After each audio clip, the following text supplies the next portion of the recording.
अस्सलाम वालेकुम दोस्तों अॼु आउं सीमा सचिन जे घर सचिन ऐं सीमा जे प्यार जी कहाणी जे हिसाब सां सीमा खां इंटरव्यू वठण आयो आहियां। ऐं मुंहिंजो नालो नारायण दास आहे। ऐं इंदौर जो बेसिकली पाकिस्तान सिंध खैरपुर मीरस जो आहियां ऐं हिते 7 साल थिया आहिनि। ऐं इंदौर में रहंदो आहियां। सो मुंहिंजो यूट्यूब चैनल आहे, उन जे हिसाब सां सीमा सचिन खां इंटरव्यू वठण आयो आहियां। ऐं सीमा वीचारी खे हिते इंडिया में जेको आहे गवर्नमेंट खे अपील थी कजे त हूअ वीचारी हिते इंडिया में हुनखे रहणु ॾियो। जीअं त अगरि जे हूअ वीचारी पाकिस्तान में हली वई त हिन जो वजूद ई न बचंदो। हुननि जा शर पसंद ऐं हुन जा जेके शर बिरादरी ऐं रिंद बिरादरी जा जेके कम्यूनिटीअ जा माण्हू आहिनि उहे तमामु रहज़न ऐं हिन वीचारी खे कारो करी करे मारे छॾींदा। सो तव्हांखे इंडिया जी गवर्नमेंट खे बि अपील आहे ऐं पाकिस्तान जी गवर्नमेंट खे बि अपील आहे त हिन खे पंहिंजी ख़ुशी ऐं रज़ा सां जीअणु ॾियो। ठीकु आहे। ऐं सीमा खां पुछंदासीं त उन जो हिते छा मौक़िफ़ आहे ऐं उहा कहिड़े हिसाब सां आई ऐं उन जो मतिलबु छा हुयो ऐं उन जी मंज़िल छा आहे। अचो त सीमा सां गुफ़्तगू कयूं था। अस्सलाम वालेकुम सीमा जी, तव्हांखे हाणे असां अस्सलाम वालेकुम चऊं या राम राम? राम राम। अच्छा राम राम। सीमा, जीअं त पाकिस्तान में हिन वक़्तु तव्हांजे हिसाब सां पाकिस्तान में तव्हांखे वञणु खपे या न?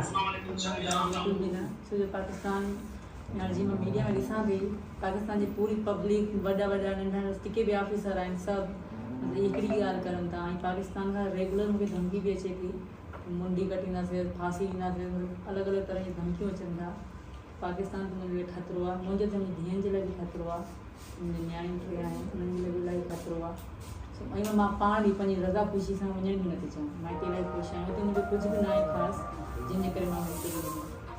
अच्छा, त तव्हांखे मां हिकिड़ो सिंधी थी करे ऐं तव्हां खां मिलियो आहे त तव्हां छा था फील कयो? मूंखे इलाही ख़ुशी थिए थी, लैंग्वेज सेम थियणु लॻे थी, इलाही ख़ुशी थिए थी, दिलि इलाही वॾो थी वियो आहे। ऐं जेको जीअं मां ॾिसां थी पाकिस्तानी बिल्कुलु मुंहिंजी रिस्पेक्ट नथा करनि, बिल्कुलु इज़त नथा करनि, ग़लति ॻाल्हाइनि था।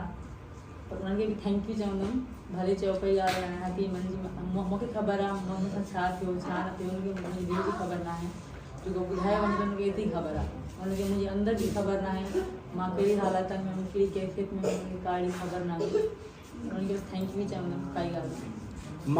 मैं जो है इंडिया की आवाम से और इंडिया की मीडिया से मतलब एक अपील करना चाहता हूँ कि आपको ये दिखाना चाहता था कि ये बेचारी एक सिंधी है और सिंधी कम्युनिटी से ताल्लुक़ रखती है, हमारे गांव की है। और मैं इससे ये भी जानकारी जानने के लिए ये भी उससे सवाल करूँगा कि भाई आप सिंध में कहाँ रहती हैं और कौन से एरिया में रहती हैं। ठीक है, तो आप तव्हां जो सिंध में कहिड़े शहर में रहंदा आहियो? तालुको खैरपुर, ज़िलो कोटजी ऐं ॻोठ ज़िंदहजान ॻोठ आहे। हीअ डिस्ट्रिक्ट खैरपुर ऐं उन खां अलावा तालुको आहे कोटजी जंहिं में रहंदी आहे। ऐं उन खां अलावा त हीअ हिन जा जेके डॉक्यूमेंट्स आहिनि पूरा लीगल आहिनि, पासपोर्ट आहिनि, शनाख्ती कार्ड आहे जंहिंखे असां आधार कार्ड चवंदा आहियूं हिते। त उन खां पोइ पाकिस्तान इंडिया ऐं नेपाल जा रिश्ता एतिरा सुठा हुजण जे करे हिन सां कोई एतिरी दिक़त पेश न आई। उन खां पोइ जेको आहे असां इंडिया जी गवर्नमेंट खे अपील कंदासीं त हिननि जे ॿारनि खे हिकिड़ी सुठी तरीक़े सां तइलीम ऐं उन खां पोइ हिन खे रहण जी हिकिड़ो पूरे तरीक़े सां इजाज़त ॾिनी वञे। ऐं उन खां पोइ सीमा खां असां इहो पुछंदासीं त भई सीमा, तव्हां जे पोयां अगरि जेके हिंदुनि जे ख़िलाफ़ु उते घणा माण्हू उते अची मतिलबु हिकु नंढा धाड़ेल नंढनि ॻोठनि मां अची करे हिंदू वीचारनि खे धमकाइनि था, ऐं उन्हनि जे लाइ तव्हां छा चवंदो, उन्हनि खे छा मैसेज ॾींदो? पहिरीं ॻाल्हि मां चवंदमि पंहिंजी पाकिस्तान जी हुकूमत खे तव्हां छा था करो, छो अॻे में बि हिंदुनि सां कुझु सुठो व्यवहार न आहे, तव्हांखे ख़बर हूंदी। वरी बि अगेन चवंदमि त तव्हां छा था करो, जे धमकी ॾियनि था। इहे बिल्कुलु मुंहिंजो पहिरियों मुड़ुसु हुयो ग़ुलाम हैदर, उन जा रिश्तेदार आहिनि, जाखराणी कबीलो आहे, बलोच कबीलो, सरदारनि जे चवण सां जेके सरदार हाणे वरी उहिदे ते वेठा आहिनि, उन्हनि जी इजाज़त सां इहे सभु करनि था। छो उन्हनि जा अनाथ अची विया कारोकारी मां, उन्हनि जी नज़र में मां कारी आहियां ऐं सचिन कारो आहे। असांजो गॾु रहण जो सहन नथो थिए, घणी तकलीफ़ हुई, दिक़त थी हुते सां गॾु वेठा हुन टाइम। अच्छा, अगरि जे तव्हांखे चवनि त हू त माना ॿार सिर्फ़ु तव्हां मोकिले छॾियो, पोइ छा थींदो, तव्हांजो छा चवणो आहे? अदा पहिरीं ॻाल्हि त अगरि ॿार पंहिंजी ख़ुशी सां वेंदा मां मना न कंदमि। हैदर जी अॻे बि ज़ाल हुई, उहा तलाक वठी पंहिंजा ॿार गॾु वठी वई हुई, उन जो पहिरियों ॿियो मुड़ुसु हो, उन न रखिया, मुंहिंजा ॿार वापसि पाण कया। जे हुन खे ॾिना आहिनि त मुंहिंजा ॿार मूंखे छो न? अगेन वरी मुंहिंजा ॿार अगरि ख़ुशी सां वेंदा मां बिल्कुलु राज़ी आहियां, पर मां रोईंदा ॿार हैदर खे न ॾींदमि, छो हैदर करे हुनखे पीउ वारो प्यारु न ॾिनो आहे, करे उहा मोहबत न ॾिनी आहे, इन जे करे। अच्छा, उन खां पोइ तव्हां हाणे जेको आहे सचिन सां शादी कई आहे या मतिलबु कहिड़े रिलेशन में तव्हां रहो था? असांजी शादी थी आहे, बिल्कुलु हिंदू धर्म जे रीति धर्म थींदी आहे, शादी कईसीं। ऐं इन जी ज़ाल थियण जे कारण ई मां मोटी आयमि, ऐं इन जी ज़ाल मां हुयमि, इन जे लाइ नेपाल में कोई सुवाल न कयो, कि असांजी शादी नेपाल में थी चुकी हुई अॻु में, ऐं असां वापसी मां इन जे नाले सां आहियां, मां सचिन जी ज़ाल हुयमि, हिंदुस्तान में मूंखे अचिणो हो पंहिंजे मुड़ुस जे घर, पंहिंजे मुड़ुस जे देश। अच्छा, उन खां अलावा पाकिस्तान में इहो बि हले पियो हिन वक़्तु सोशल मीडिया ते ऐं त सीमा जो कंहिं ॿियनि जेको आहे छोकिरनि सां बि अफेयर थी रहियो आहे, ऐं उन जे बारे में तव्हां छा चवंदव? पहिरीं ॻाल्हि जेको इजाज़ जो नालो खणनि था, सचिन मूंखे सुञाणींदो आहे, ज़ीनत जो भाउ आहे, ऐं हसीना और माई जो नालो आहे, ख़ातून मुबतला था। मुंहिंजो पुटु आहे मंज़ूर कलवड़ो, जंहिंजी मां किराएदार जंहिं मूंखे धीउ करे छॾियो, धीउ डॉटर करे छॾियो, उन जो भाणे जो आहे, मतिलबु मुंहिंजे भाउ वांगुरु आहे, इजाज़ जी भावनि वांगुरु आहे मुंहिंजे। मूंखे ख़बर न आहे कीअं छा चयो आहे, मां न्यूज़ सां ॾिठी न, एतिरो ॾिठो आहे इजाज़ जो, मतिलबु हितां जी मीडिया पाकिस्तान वारनि खे एतिरो शर्म न आहे, हूअं त मुस्लमान जो नारो हणनि था ऐं भाउ खे ग़लति करे ॿुधाइनि था, ॿुॾी मरण खपे। उन सां तव्हांजो जेको अफेयर रहियो आहे न, त मां उनखे तव्हां कीअं था सुञाणियो? मुंहिंजो भाउ मतिलबु मकान मालिक जो भाणे जो आहे, भाइरनि वांगुरु आहे मुंहिंजे। उनजी माउ जेका गहरी दोस्त हुई, उनजी भेण, उन सचिन सुञाणींदो आहे उन्हनि खे, गहरी दोस्ती। असां 3 टिकटॉक ठाहियासीं, हिकु शॉपिंग मॉल वियासीं सभु गॾिजी, हुनजी शादी हुई, खादी हुसैन जी शादी हुई, असां वियासीं मधी वियासीं शॉपिंग करणु, ईअं असां बर्गर खाऊं पिया, ईअं असां वीडियो ठाहीसीं, कुर्सी सां मूंसां गॾु वेठो, ऐं ॿिया उते ई शादी में ई हिकु जॻह ते वेठा हुआसीं, असां वीडियो ठाहीसीं, कोई ग़लति ॻाल्हि न आहे, कोई ग़लति मैसेज न आहे, कुझु बि प्रूफ आहे त ॾेखारियो वञे। छो पाकिस्तान एकदम सॼा जिते मुला कटर मुला सूब मां ॾिठो वीडियो में, हिकु औरत आहे निकाह ॿधल आहे, मूंखे चए थी सीमा मेरी बचपन की दोस्त है, सीमा हर बड़ी हरामज़ादी थी, सीमा ये थी, ऐं माण्हू खे सुञाणा बि न थी। वरी हिकिड़ो ॿियो काको आहे आदमी मुसारो काको, वो वही चए तो सीमा तो मेरे साथ पबजी खेलती थी, सचिन होशियार न मेरे साथ 2 साल पबजी खेल, पबजी मां स्टार्ट कई आहे सचिन सां गॾु। सचिन खे मुंहिंजे हिकिड़े वार जी ख़बर आहे कि मुंहिंजी मूंसां छा थियो छा न थियो, सचिन खे भरोसो वार जी ख़बर आहे। सचिन सां कॉन्टेक्ट में तव्हांखे तक़रीबन घणो टाइम थियो आहे? असांखे 3 साल थिया आहिनि। 3 सालनि में तव्हांजो माना सचिन सां ई कॉन्टेक्ट हुयो, माना हिन विच में अगरि जेकी पाकिस्तान में उफ़ाऊं हली रहियूं आहिनि उहे मतिलबु उन्हनि जी छा हक़ीक़त आहे? बिल्कुलु कूड़ न था, छो जो मां त कॾहिं ज़िंदगी में न घर खां ॿाहिरि एतिरो न वेंदी हुयमि, हे मूंसां हमेशह कॉन्टेक्ट में हूंदो। हीअं न हिकिड़े कलाकार न हलंदी हुई, 24 कलाकार हलंदी हुई, पबजी बि असां खेॾंदा, असां गॾिजी खेॾंदासीं, अलॻि न, हे सिर्फ़ु मतिलबु मुझे लिए सवाल पैदा करन था, ये कुछ भी ना है। अच्छा, मैं ये सिंधी में इससे इंटरव्यू इसलिए ले रहा हूँ कि यहाँ के इंडिया के आवाम को और इंडिया की मीडिया को पता चले कि वाकई ये सिंध की रहने वाली है और ये प्रॉपर सिंध की रहने वाली है और इनके डॉक्यूमेंट्स ओरिजिनल हैं, पासपोर्ट हैं, इनके शनाख्ती कार्ड बने हुए हैं और ये नेपाल तक लीगली आई हुई है, इसमें कोई भी डाउट नहीं है कि मतलब ये नेपाल में किसी गलत तरीके से अगर आती हो, अगर आई हुई हो तो कैसे आ सकती है? नहीं आ सकती कभी भी। तो इसमें आप यहाँ की इंडिया को और इंडिया की मीडिया को जो मतलब अभी भी एजेंसियाँ जांच कर रही हैं उनको जांच करने दो, और इंडिया की मीडिया को हम यही बताना चाहते हैं, यही मैसेज देना चाहते हैं कि इनको अब खुशी से अपने शोहर के साथ, अपने पति के साथ अपनी ज़िंदगी गुजारने का पूरा हक है और उनको जीने और खुशी से रहने दो। और सीमा इस वक्त बहुत खुश है, मैं उनसे मिला हूँ, सिंधी में बात कर रहा हूँ, ऐसा लग रहा है कि वो हमारी बहन है, वो हमारी बहन ही है, हमारी इज़्ज़त, हम उसकी इज़्ज़त करते हैं। उसके बारे में हम आपसे और जो है वो एक जानकारी लेने की कोशिश करेंगे सीमा से कि सीमा सचिन का जो है वो इंडिया आना कोई मतलब क्या मतलब था, क्या एक कोई क्या प्लान था, वो हमें बताएं। बताओ हिंदी में? हाँ, हिंदी में नहीं, हिंदी में बताओ। कोई ख़ास मकसद नहीं था, मेरी मोहब्बत ही थी, क्योंकि मेरा भाई पीछे कुछ भी नहीं था, मेरे पापा थे उनकी मैं 100 बार चिल्ला चिल्ला के कह चुकी हूँ कि मेरा खोने को पीछे कुछ भी नहीं था, जिसके बारे में मैं सोचती। पापा थे बेचारे की डेथ हो गई दिसंबर 15 को 2022 में। तो मेरा खोने को पीछे कुछ भी नहीं था, सिर्फ सचिन ही थे और मेरे बच्चे थे। मुझे इनके साथ जीना था। इनको पता है कि इनके बगैर मैंने सारे कट इनके प्यार में ही लगाए हैं। और जो मेरी दोस्तें बताई जा रही हैं वहाँ यूट्यूब पे, कोई फ्रेंड बताया जा, ऐसा कुछ भी नहीं है। ये मुल्ला वहाँ जो तो सीमा ने ये बताया कि भाई मेरा यहाँ पे आने का कोई मतलब नहीं था, मेरा सिर्फ प्यार था। ये मेरी प्यार की एक ताकत थी जो मुझे यहाँ पे लेके आई। और मैं चाहती हूँ कि मैं सचिन के साथ अपनी पूरी ज़िंदगी खुशी खुशी से गुजारूँ।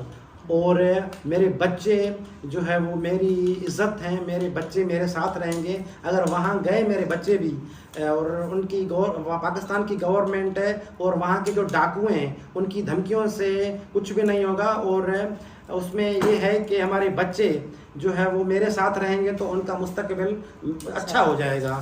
तो आगे और हम सीमा से ये पूछते हैं कि भाई सीमा तव्हां सिंध में खैरपुर मीरस में जॾहिं तव्हां रहंदा हुयो त तव्हां उते छा कंदा हुयो? असां पिंडियूं ठाहींदा हुआसीं। पिंडियूं तव्हां सुञाणंदा हूंदव, मानी तरह खाईंदा आहिनि सिंधा सुञाणो पिंडियूं? हा हा बिल्कुलु, छबियूं। हा बिल्कुलु। उहे असां ठाहींदा हुआसीं। 5 रुपए 3 रुपए में हिकु मां मुंहिंजी 2 भेणियूं। त अबू साईं दर्जी हो हुते ॻोठ में, त स्कूल सां करे वियासीं। न बेनज़ीर जी तरफ़ां पढ़ायो वियो हुयो। तव्हांखे ख़बर, तव्हां 7 साल जा आहियो न, तव्हांखे अॻे ई हुयो, तव्हांखे ख़बर हूंदी। बेनज़ीर जी तरफ़ां घर घर तालीम ॾिनी वञे पई, टीचर मोकिला वञे त मां तालीम थोरी हासिलु कयमि। घणी एजुकेशन बि न आहे। हाणे अंग्रेजी थोरो ॻाल्हाए वेंदी आहियां। फिल्मनि खां ई सिखी आहे, ॿार ने मोबाइल खां नेट खां ई सिखी आहे। बाक़ी हिते तालीम बि न आहे। पिंडियूं ठाहींदासीं। अच्छा, सीमा जो चवणु आहे त मां उते जेको आहे हिकिड़े ग़रीब घराणे सां तालुक़ु रखां थी ऐं मां उते हिकिड़ी रोटी रखण वारी जेके पिंडियूं थींदियूं आहिनि, असां हुनखे सिंधी में पिंडियूं चवंदा आहियूं। वह एक प्लेट होती है, तो उसको ये पिंडी यहाँ वो बनाते हैं। वो उसके पता नहीं, अभी मुझे भी 7 साल हो गए हैं पाकिस्तान से यहाँ आए हुए, तो वो अभी नहीं चल रही हैं। अभी भी चल रही हैं। अच्छा, तो सीमा जी तव्हांखे हिते इंडिया में अची तव्हां छा था फील कयो? मां ख़ुशि आहियां। सेवा सचिन रही हलो आहे। बेइंतहा ख़ुशि आहियां। पाकिस्तानी पंहिंजी भेणियुनि खे भाइरनि खे रिक्वेस्ट कंदमि, ग़लति ॻाल्हि न करो। तव्हांखे ख़बर न आहे मुंहिंजी ज़िंदगी जे बारे में, तव्हांखे ग़लति ॻाल्हाइण जो कोई हक़ न आहे। रही बात इस्लाम छॾण जी, त जैसा देश तैसा वेश। मतिलबु मुंहिंजे मुड़ुसु हिंदू आहे त मूंखे बि हिंदू थी रहणो आहे। मां पंहिंजी मर्ज़ी सां पंहिंजी ख़ुशी सां ठही आहियां। हाणे न ठही आहियां, साल अॻु में ठही आहियां। पाकिस्तान में भी मां हिंदू आहियां, बाक़ी मूंसां केरु गॾु रहे न कोई। अच्छा, तव्हां माना मुस्लमान आहियो, इस्लाम सां तव्हांजो इस्लाम सां केतिरी टचिंग हुई जो तव्हां छा असांखे इस्लाम जो पहिरियों कलमो आहे उनजो नालो ॿुधाईंदो? हाँ, कलमो तैयब। Very good. इसने बिल्कुल सही बताया है, कलमे का नाम तैयब, पहला कलमा तैयब। अच्छा, पहला कलमा तैयब, तैयब माना पाक। अच्छा, इसका आप पूरा बताओ कलमा। पहला कलमा तैयब, तैयब मना पाक। बिस्मिल्लाहिर्रहमानिर्रहीम, ला इलाहा इल्लल्लाह मुहम्मदुर रसूलुल्लाह। हम जिस शिया हैं, हम कंप्लीट कलमा पढ़ोगे। शियों वाला शियों कलमा कंप्लीट होता है। मोहम्मद रसूलुल्लाह अली वलीउल्लाह वसी रसूलुल्लाह व खलीफतु बिला फसन। अच्छा, तव्हांजे पीउ जो नालो? गुलाम रज़ा। अच्छा, तव्हांजे भाउ जो नालो? आसिफ रज़ा। अच्छा, तव्हांजी माउ जो नालो? ज़रीना। ज़रीना। अच्छा, ऐं तव्हांखे घणी भेनर आहिनि? 3 भेण 1 भाउ। घणी भेनर? 3 भेण 1 भाउ। 3 भेनर आहिनि ऐं हिकिड़ो भाउ आहे। 4। अच्छा, माना 4 आहियो तव्हां। अच्छा, उहे तव्हांजा जेके हिकिड़ो 3 भेनर आहिनि उहे छा कंदियूं आहिनि? 2 भेणियूं बि जेकी शादी करे हाणे हाउस वाइफ आहे, उहो ॿी वरी अञा ॻोठ में पिंडियूं ठाहींदी आहे। अच्छा, त जहिड़े हिसाब सां तव्हां मतिलबु जीअं हाणे इस्लाम छॾे करे हिंदू धर्म में आया आहियो, ठीकु आहे, त तव्हांखे इस्लाम जी जानकारी केतिरी आहे ऐं तव्हांखे हिंदू धर्म जी जानकारी केतिरी आहे? इस्लाम जी बि एतिरी ख़ासि जानकारी न आहे। निमाज़ जी ख़बर हुई, नबियनि जे बारे में थोरी घणी ख़बर हुई, घणी नॉलेज न आहे, पूर्ण न ॻाल्हाईंदमि। कलमो ख़बर हुई, निमाज़ ख़बर हुई, रमज़ान जी सही ख़बर हुई। क़ुरान अधु पढ़ी आहे, कंप्लीट क़ुरान पाक न पढ़ी आहे। ऐं कुझु आयतूं आहिनि जीअं अलम शरीफ़ आहे, कुल अल्लाह उहे सॼाईंदा। ऐं हाणे हिंदू धर्म जी ॻाल्हि आहे, हिंदू धर्म जी इलाही ख़बर पइजी वई आहे। हाणे हिते इलाही ख़बर पइजी वेंदी। तव्हां कुल अल्लाह पढ़ी ॿुधायो, अलहम्द तव्हां ईंदी आहे? अलहम्द ऐं कुल अल्लाह पढ़ी ॿुधायो हिकु। हा हा, अल्हम्दुलिल्लाह, ठीक है। बिस्मिल्लाहिर्रहमानिर्रहीम, अल्हम्दुलिल्लाहि रब्बिल आलमीन, अर्रहमानिर्रहीम, मालिकि यौमिद्दीन, इय्याका नअब्दु व इय्याका नस्तईन इहदिना सिरातल मुस्तकीम सिरातल लज़ीना अलैहिम गैरिल मग़ज़ूबि अलैहिम वलद्दालिन। जो कहते हैं हमारे इंडिया में हिंदू भाई या जो भी हैं वो जो कहते हैं कि भाई इनको कलमा तक नहीं आता, इनको कुछ नहीं आता।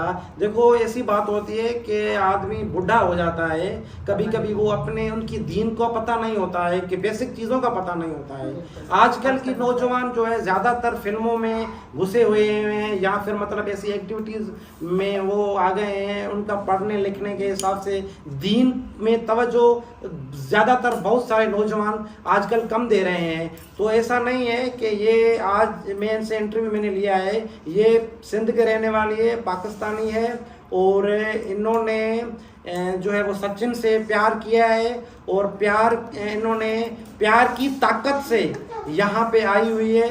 और दोस्तों आप पाकिस्तान में मैं सिंधियों भाइयों से कहता हूँ कि मां सिंधी में ॻाल्हायां तो हिन वक़्तु हाणे त जीअं असांजा सिंधी भाइर सभु उतां जा सम्झनि त वाक़ई हिकु सीमा वेचारी असां हिकिड़ो सिंधी भाउ बि अची मिली ऐं उनखे तसली ॾिनी आहे, ठीकु आहे। त उनखे तमामु बहितरीनु ऐं सुठो लॻो मूंसां मिली करे। ऐं मां मुंहिंजे इंटरव्यू वठण जो हिकिड़ो असुलु मक़सदु इहो हुयो त हितां जे इंडिया जे ऐं पाकिस्तान जे माण्हुनि खे हिकिड़ी हक़ीक़त जी ख़बर पवे त वाक़ई हीअ सिंध ऐं खैरपुर मीरस ऐं कोटड़ी जी तालके सां तालुक़ रखे थी। अच्छा तव्हांजे जेको आहे कहिड़ी ज़ात आहे? असां रिंद बलोच। रिंदनि में ॿिए ज़ातूं आहिनि, हाजाणा मतिलबु अलाए कहिड़ी कहिड़ी ज़ातूं आहिनि? तव्हां रिंद बलोच में हाजाणा अलॻि क़ौम आहे, अलॻि ज़ात आहे। त हाजाणनि सां तव्हांजो कोई तालुक़ात आहे छा? असांजी ॻोठ आहे, अधु हाजाणा न अधु रिंद हाजाणा ॻोठ। तव्हांजो ॻोठ जो नालो? रिंद हाजाणा ॻोठ। रिंद हाजाणा ॻोठ। अधु हाजाणा त रिंद। इहो कोटड़ी जीअं में मतिलबु कहिड़ी जॻह ते आहे? मतिलबु जीअं हाणे नवाब असांजो जेको आहे घर शहर बंगले में आहे। हा असांजी मीरवा वॾो मीरवा उनजी हेठि साइड ते आहे। अच्छा जी। त तव्हां उतां कॾहिं कराची शिफ्ट थियो? 2014 शादी खां पोइ। तव्हांजी रियल एज छा आहे? रियल एज 27 साल। 27 साल, ठीकु आहे। ऐं दोस्तो सीमा सां मिली तमामु बहितरीनु ख़ुशी थी ऐं उहा असांजी भेण आहे। असां इंडिया जी गवर्नमेंट खे हिकिड़ी गुज़ारिश कंदासीं, इंडिया की गवर्नमेंट को हम अपील करते हैं, गुजारिश करते हैं कि इनको जो है इनके बच्चों का मुस्तकबिल है और ये बेचारी कोई ऐसा एजेंसियाँ ये वो इनके चक्कर में इनका कोई मैटर नहीं है। ये बेचारी घर की सीधी सादी। और देखो एक बाकी आप जो है वो जिसके हिसाब से बोला जा रहा है, कहा जा रहा है इंडिया में कि ये जो है वो शुद्ध मुझे भी नहीं बोलना आता, वैसे सही बता रहा हूँ क्योंकि मैं भी पाकिस्तानी हूँ, सिंधी हूँ, तो मुझे भी इतनी प्योर हिंदी नहीं आती। तो आप कैसे बोल लेती हो इतनी प्योर हिंदी? मुझे प्योर उर्दू आती है, तो इसलिए मुझे प्योर हिंदी आ रही है। प्योर उर्दू और हिंदी में कोई ज़्यादा मतलब फ़र्क नहीं है। मैं बोलूँ अंतर नहीं, हिंदी में अंतर बोलेंगे, उर्दू में शब्द फ़र्क बोलेंगे। तो मुझे पता थी जी, मेरे साथ हिंदी में बात करती थी, मैं उर्दू में करती थी, तो मुझे सारी फिल्मों में पता होता है। वहाँ आपको पता है कि पाकिस्तान में इंडिया की हर चीज़ ज़्यादा चलती है, फिल्म हो, ड्रामा हो, गाना हो, कुछ भी होती है, भारत का ज़्यादा चलता है। वहाँ से तो सीखी, पर मैं वैसे भी इनसे बाद में 3 साल हमने बात करी रेगुलर, तो मुझे इनसे भी सीख मिली। तो मैंने खुद को खुद बदला है। मैंने उर्दू को छोड़ के इसमें है उर्दू ही समझो, फिर मैं हिंदी में शब्द डाले हिंदी के, क्योंकि उर्दू हिंदी में कोई फ़र्क नहीं है। अच्छा ॿियो त जेको आहे तव्हां उते जेको आहे हिन महिल खैरपुर मीरस में अगरि जे तव्हां सिंध जा हूंदो त तव्हांखे ख़बर हूंदी हिन महिल उतां जो कहिड़ी सीज़न हली रही आहे? सीज़न मतिलबु खारकनि जी? हा खारकनि जी, अंबनि जी ऐं मतिलबु फुटी घणो थींदी आहे खैरपुर में। असांजे खैरपुर में खारक मतिलबु बेनता थिए। बिल्कुलु बिल्कुलु इन पंहिंजी जॻह ते वीचारीअ तमामु बहितरीनु पंहिंजे सवालनि जो जवाबु सुठे तरीक़े सां ॾिनो। ऐं असां सिंधी भाइरनि उतां जे जेके खैरपुर जा आहिनि उन्हनि खे बि अपील कंदासीं त तव्हां जेको आहे हिन भेण जे लाइ दुआ कयो त हीअ वीचारी हिते ख़ुशि हुजे। हिन पंहिंजो जेको बि आहे पंहिंजे प्यार जी ख़ातिर धर्म परिवर्तन कयो आहे, उहो मालिक ॾिसे थो, उहो अलाह ॾिसे थो, उनजो पर्सनल मामिलो उहो उनजे मालिक सां आहे। उन में इन जो कोई भी कंहिं एजेंसीअ सां या कंहिं बि तरीक़े सां उनजो कोई बि चक्कर न आहे। ऐं उनखां पोइ असां हलूं था सचिन की तरफ़। सचिन खां कुछ सवाल कंदुसि मां, पर हिनखे त सिंधी नथी अचे, मैं इससे उर्दू में बात करूँगा। सचिन भैया, ये इससे आप पहली बार कहाँ मिले थे? पहली बार हम नेपाल में मिले थे। मुलाकात नहीं, बातचीत की बात कर रहे हैं। बातचीत हमारी PUBG पे हुई थी। तो PUBG में मतलब आपका मोबाइल एक्सचेंज हो, नंबर एक्सचेंज हुए? हाँ जी, नंबर एक्सचेंज के बाद अच्छा, हमारे नंबर एक्सचेंज हुए। तो आपने इनसे वीडियो कॉल की थी कभी? हाँ, वीडियो कॉल पे ही करी थी शुरू में, जब पहली कॉल जो करी थी वो वीडियो कॉल में। आप इनको क्या मतलब क्या बताते थे, क्या कहते थे कि मैं जो है वो आपका दोस्त बनना चाहता हूँ, आपसे मतलब आपसे शादी करूँगा, या मतलब आपने इनको क्या मतलब बोल के इनको यहाँ तक लेके आया? पहले जब हम PUBG खेलते थे, नंबर एक्सचेंज कराते तो हम PUBG में ही फ्रेंड थे, आपस में फ्रेंड थे। थोड़ा तेज बोलो। जब हम पहले PUBG में मिले थे तो हम जब व्हाट्सएप नंबर चेंज करा था तो हम वैसे ही फ्रेंड के नाते बात करते थे वैसे ही। अच्छा, तो ये अपने वहाँ के वो दिखाती थी हिंदू, यानी कि वो इनके दिखाते हिंदू, तो मैं यहाँ की जैसे हमारी काली निकलती है, हमारी हनुमान जयंती निकलती है, होली जाती है, दिवाली आती है, ये सब दिखाता था। तो क्या कहते हैं, उसके 2021 में ये हमारा ऐसा प्यार हुआ तो मैं तेरे बगैर नहीं रह पाऊँगा, तू मेरे बगैर नहीं रह पाएगी। अच्छा, तो आप मतलब आपकी उम्र क्या है, एज? मैं 23 में चल रहा हूँ। आप मतलब आपने ये नहीं सोचा कि मेरी उम्र 23 है और इनकी 27 है, कैसे हमारी जोड़ी बन पाएगी? मैंने तो उम्र का सोचा भी नहीं ऐसे। आप पढ़े लिखे कहाँ तक हो? मैं तो 9वीं क्लास। 9वीं क्लास। अभी आप क्या करते हो? मैं तो परचूनी की दुकान पर काम करता हूँ और अभी तो फिलहाल मैं कुछ नहीं कर रहा, मुझे इसे फुर्सत नहीं मिल रही। तो अभी आप मतलब कुछ भी नहीं कर रहे हो, तो ये बेचारी सीमा आपके मतलब भरोसे पे आई हुई है, इतनी सरहदें पार करके, ठीक है? तो वो आप इनको मतलब कैसा, बच्चे 4 बच्चे हैं, तो किस तरह आप इनका मतलब कैसी प्लानिंग कैसी की है आपने, मतलब क्या करोगे? प्लानिंग तो हो जाएगी, इसे सब बात की पता थी कि हमारे घर की मजबूरी क्या है और कितना कमाते हैं, सब इसकी पता थी। और क्या कहते हैं, मैं गुजारिश करूँगा कि ज़्यादा से ज़्यादा कमाने की कोशिश करूँगा और क्या कहते हैं, बच्चों को अपने आप से ज़्यादा ध्यान रखूँगा, इसका भी अपने आप से ज़्यादा। ये एक बहुत बड़ी बात है, इन्होंने एक बहुत बड़ी बात कही है कि ये बेचारा एक गरीब होके इन्होंने एक बड़ा हिम्मत का काम किया है कि एक मतलब एक बेचारी लड़की को तो वो इधर मतलब लेके आया। दूसरी बात ये है कि हिम्मत की बात इन्होंने की है कि एक गरीब होके 4 बच्चों को उन्होंने एक्सेप्ट किया और लड़की को एक्सेप्ट किया, और ये भी बोला कि जो है वो इन बच्चों को मत छोड़ के आना, बच्चों को भी लेके आना। ये इनकी भी बहुत सारी कुर्बानियां हैं। बहुत अच्छा हुआ हमसे आपसे मिलकर, और मैं भी सिंधी हूँ, ठीक है? तो ये भी हमारी बहन है जैसा कि, तो आप हमारे जीजा हो गए, ठीक है? तो इसके लिए आप क्या बोलोगे? बोलो तो पाकिस्तानी बोलो, चिंता मत करो, मैं इनका ध्यान रख लूंगा, इस तरह बोलो, ऊंचा बोलो। के बारे में बोलना चाहता हूँ कि वो चिंता ना करें, मैं अपने आप से भी ज़्यादा इनका ध्यान रखूँ, इसकी चिंता नहीं। इनकी बहनों को, इनके भाई को, सबको कहना चाह रहा हूँ, डोंट वेरी। इनका कहना है कि भाई मैं अच्छी तरीके से इनका ख्याल रखूंगा और किसी भी तरीके का इनको दुख या तकलीफ ना दूंगा। तो शुक्रिया जनाब, बड़ी मेहरबानी, आपसे मिलकर बहुत हमें बड़ी खुशी थी, आपसे मिलकर बहुत खुशी हुई। ठीक है सर।